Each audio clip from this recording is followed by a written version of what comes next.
लेकिन मुस्लिम यादव का जो एक बड़ा वोट बैंक का सेगमेंट है और अन्य जातियों के जिन लोगों को वो टिकट देंगे,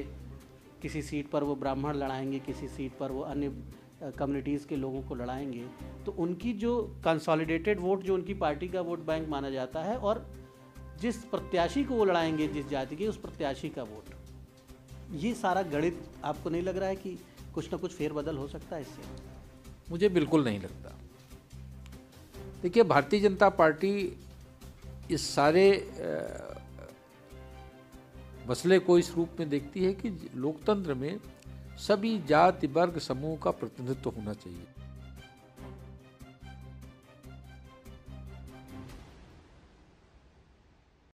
उत्तर प्रदेश में बीजेपी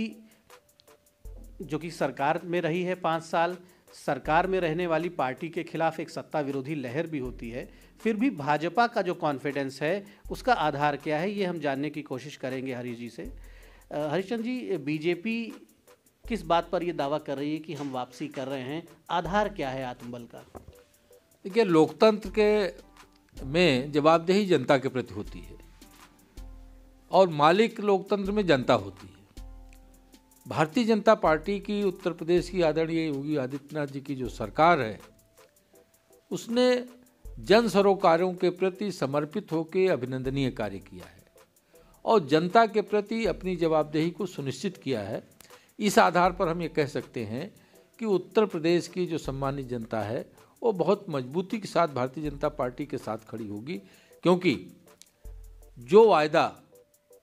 उत्तर प्रदेश की सम्मानित जनता ने से हमारे यशस्वी नेतृत्व ने 2017 में किया था, उसको 100% पूरा करने का काम किया है। और लोक कल्याणकारी जो कार्यक्रम हैं, जो नीतियां हैं, उनका बिना भेदभाव के जात पात पंथ धर्म इन सब से परे हट के सबके साथ सबके विकास और सबके विश्वास की भावना के साथ उसको क्रियान्वित करने का काम किया है। इसलिए हमें पूरा भरोसा है कि उत्तर प्रदेश की सम्मानित जनता का आशीर्वाद भरपूर भारतीय जनता पार्टी के यशस्वी नेतृत्व को मिलने वाला है। श्रीवास्तव जी, ये बात आपने जो कही, निश्चित तौर पे आपके अपने तर्क हैं, लेकिन जिस तरह से आप देख रहे हैं कि पिछले कुछ दिनों में समाजवादी पार्टी में बड़ी संख्या में अन्य दलों के लोग, कुछ ऐसे लोग जिन्हें जातीय छत्रप भी कहा जाता है, वो समाजवादी पार्टी में शामिल हुए हैं। और एक बड़ा क्षेत्र है उत्तर प्रदेश का पूर्वांचल में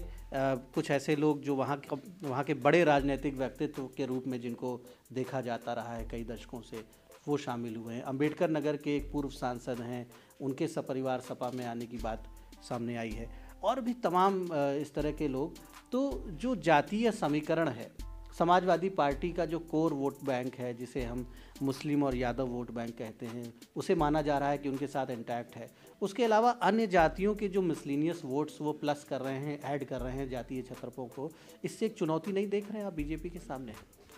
देखिए, अक्सर विमर्श होता है कि भारतीय लोकतंत्र मैच्योर हो रहा है और समृद्ध हो रहा है। और अगर हम पिछले 3 चुनावों की बात आपसे कर लें, 2014 का लोकसभा चुनाव, फिर 2017 का उत्तर प्रदेश का विधानसभा चुनाव और फिर 2019 का लोकसभा चुनाव, इन तीनों चुनावों में जो उत्तर प्रदेश की सम्मानित जनता की अभिव्यक्ति चुनाव परिणामों के माध्यम से आई या देश की जनता की जो अभिव्यक्ति चुनाव परिणामों के माध्यम से आई, वो इस बात का प्रमाण है कि देश और उत्तर प्रदेश की सम्मानित जनता ने इस जात पात के जो गठबंधन थे उनको नकारने का काम किया और इस देश की मजबूती के लिए, इसकी समृद्धि के लिए, इसकी खुशहाली के लिए अपने मत को दिया। 2017 में श्रीमान अखिलेश यादव जी ने कांग्रेस के साथ गठबंधन किया था, 2017 के चुनाव में श्रीमान अखिलेश यादव जी ने कांग्रेस के साथ गठबंधन किया था और उस समय भी उनका मंसूबा था कि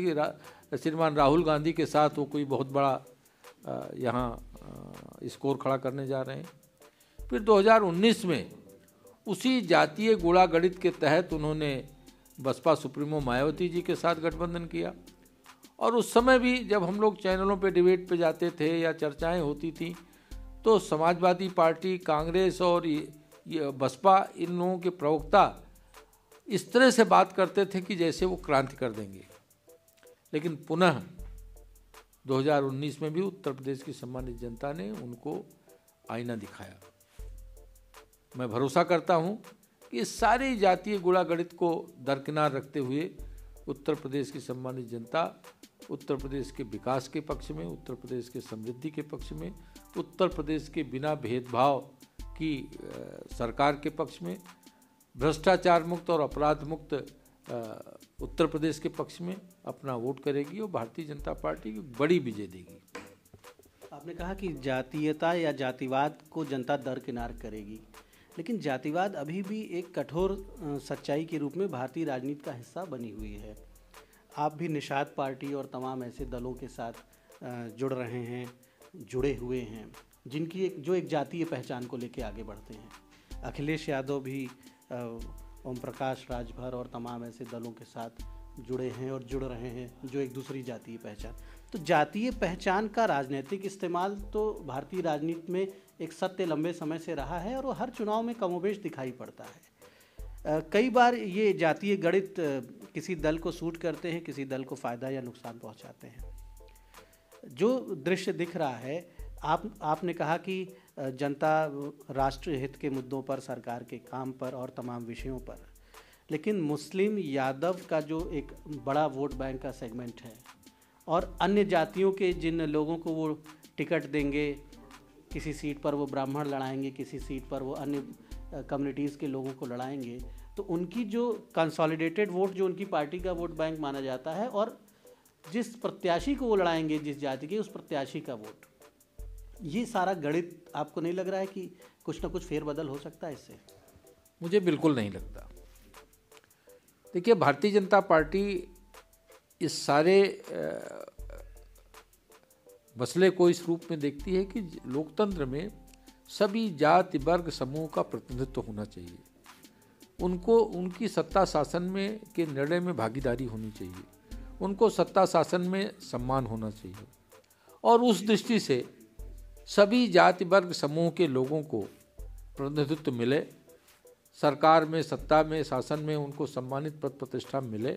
वो सरकार के निर्णयों में, उत्तर प्रदेश के विकास में के निर्णयों में भागीदार बने। भारतीय जनता पार्टी का नेतृत्व उसको साकार करने का काम करता है। और जो जातीय गुणागणित की राजनीति, केवल जो जातीय राजनीति करते हैं, लोकतंत्र है, सबको प्रतिनिधित्व मिलना चाहिए। सभी जो जाति वर्ग समूह के लोग हैं वो अपना प्रतिनिधित्व चाहते हैं, ये अच्छी बात है, लेकिन केवल जातीयता उसका आधार बने, यह उत्तर प्रदेश की सम्मानित जनता ने इसको नकारा है और बुरी तरह नकारा है। अन्यथा 2019 में जिस गुणागणित के आधार पर श्रीमान अखिलेश यादव जी, बुआ भतीजी साथ साथ आए थे, तो फिर बहुत बड़ा स्कोर वो खड़ा करते उत्तर प्रदेश में। लेकिन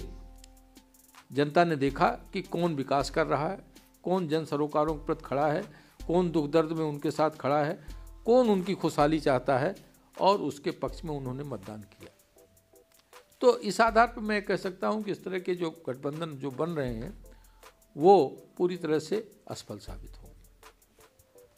2017 में अखिलेश यादव की जो रणनीति उन्होंने सामने रखी थी और उसमें जिस तरह से उन्हें विफलता मिली, 19 की रणनीति भी उनकी विफल हुई। निश्चित तौर पर एक जातीय गठजोड़ उन्होंने बनाने का प्रयास किया था। एक बार वो कांग्रेस के साथ गए थे, फिर वो बीएसपी के साथ गए थे। 22 में भी एक गठजोड़ वो बना रहे हैं, उनमें वो पार्टियों पे फोकस करने के साथ साथ बड़े छत्रपों पर फोकस कर रहे हैं, जातीय छत्रपों पर फोकस कर रहे हैं। उनका ये दांव बीजेपी के लिए कितनी बड़ी चुनौती है, ये तो